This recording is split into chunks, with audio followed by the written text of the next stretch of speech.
llamaba proyecto, o sea, la materia se llamaba proyectos. Bueno, Vamos a Rafael, darle la bienvenida. bienvenido, por Sí, favor. a Rafael Gracias Miranda. por esto. Además que está juicioso desde temprano. Bienvenido, Rafael. ¿Cómo estás, Rafael? Mucho gusto, Hola, Paola. ¿qué tal? Bienvenido. Rafael, ¿cómo vamos? Mucho gusto, Marco Vergara. Rafael. Aquí se los presentamos. Rafael Miranda, psiquiatra infantil, lidera a comemoração do Dia Internacional do Transtorno por Déficit de Atenção e Hiperactividade, TDAH, para sensibilizar o impacto da infância. É um transtorno que afeta 1 de cada 10 niños e a psicoterapia clave en el manejo.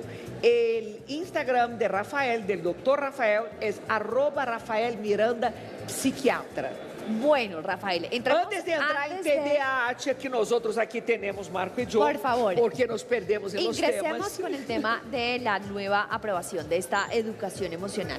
¿Qué es o qué debería ser la educación emocional?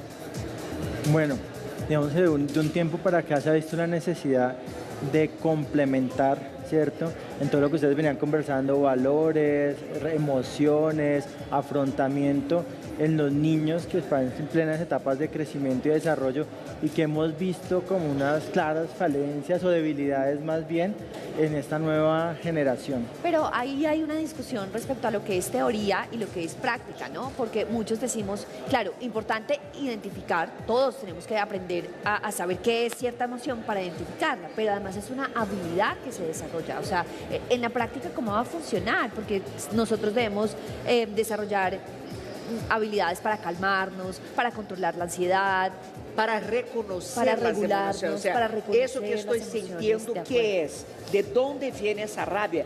E aí, juntando a pergunta de Paola, meto outra. Quem vai ser de Paola, capacitado? ¿qué me está haciendo Paola? Estás muy seria conmigo. Paola? Siempre sério me dices, hoje, eu sou Pau, que hoje Pau. eu estou de tacones. Quem vai dictar essas classes? Yo creo que a raíz del lanzamiento de esta nueva norma, pues se generan todas esas dudas que ustedes están precisamente planteando. ¿Quién es el responsable? ¿Son los papás? ¿Son los docentes? ¿Es el personal de salud? Esta es una iniciativa que salió del sector educativo, obviamente apoyado por profesionales de la salud, pero ahí deja una cierta brecha, ¿cierto?, de intervención, pues porque digamos que en el sector educativo están los docentes. ¿Cómo se van a formar estos docentes? ¿Quién debe capacitarlos? ¿Hasta dónde interviene el sector salud, que es un sector completamente diferente, pero que se deben obviamente armonizar? Entonces hay cosas que más adelante se espera que la ley nos resuelva, pero están esas inquietudes. Pero agora, como perguntava Paulo, como uno vai ser para ensinar isso?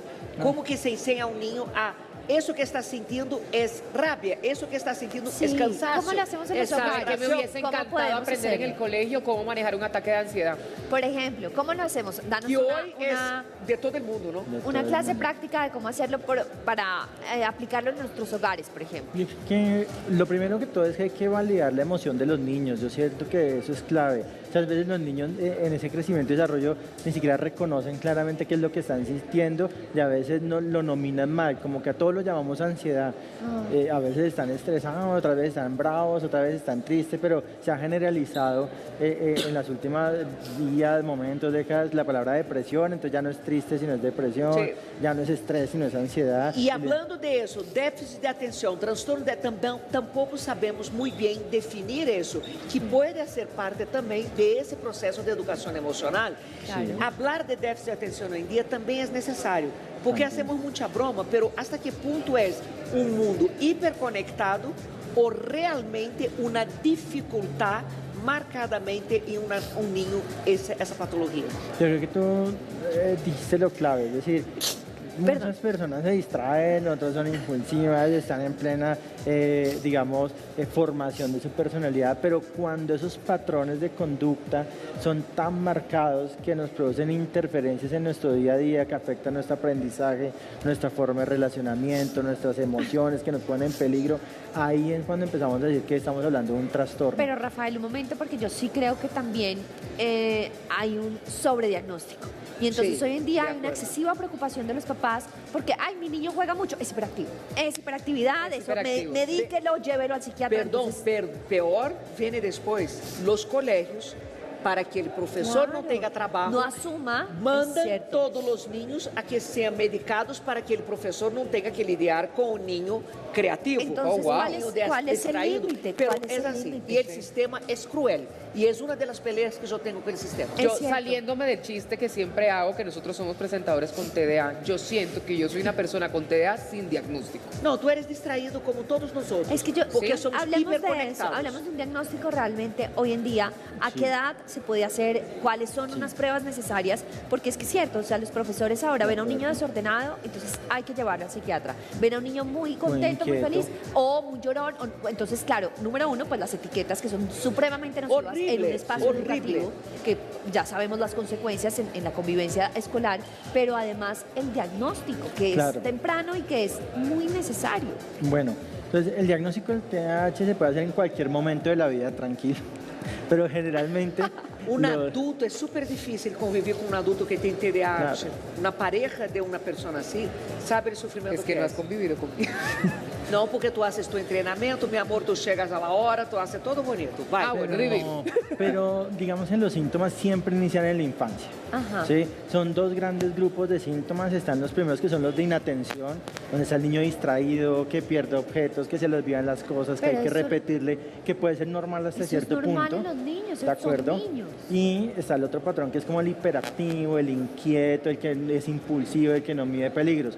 Ojo, claro, estos Que no síntomas... mide peligros. Sí. Esa Ok, palabra es importante. ahí ya es muy, Él es tan muy impulsivo distinto. que él no mide peligros. Entonces, se lanza corriendo a cruzar la calle sin mirar, a pesar de que tú lo eduques.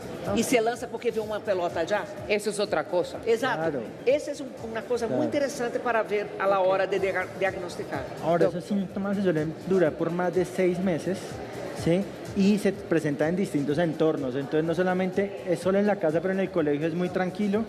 Nos hace dudar, no es en el colegio, pero en la casa no. Entonces, tiene que estar en alguna proporción en lo social, en lo escolar, en el hogar. Ok. Y causar mucho malestar, mucha interferencia. Es un niño que aíslan, que le hacen bullying, que no se logra quedar quieto en clase, que el rendimiento académico a veces se ve comprometido, que incluso ni siquiera lo invitan a fiesta. Entonces, como que cuando ese patrón produce un malestar, una interferencia en la vida del niño, ahí es cuando empezamos a considerar que estamos hablando de un trastorno. Muy, muy complicado. Porque Pero yo sí la creo línea es que- delgada, Claro, por la línea es supuesto. delgada. Yo sí Pero creo sí hay que la línea saber es Negada, tú tienes el conductas profesor no puede particulares. diagnosticar Sí. y voy a decir, los psicólogos no podemos também diagnosticar. Eu creio que para um diagnóstico Gran de punto, verdade, Flavis. há que ser um psiquiatra. Gran Porque punto. um psiquiatra tem todo um conhecimento de um funcionamento cerebral que nós outros psicólogos temos superficial. Pero entonces este psicólogo que está a cargo de los niños en el colegio ya llama a los papás y les dice, ustedes tienen un hijo hiperactivo, entonces ahí el papá ya Sí, alarma, pues alarma porque el total. psicólogo no puede diagnosticar ni le puede venir a decir que mi hijo es hiperactivo. Digamos, se hace un diagnóstico interdisciplinario donde psicología, neuropsicología, psiquiatría,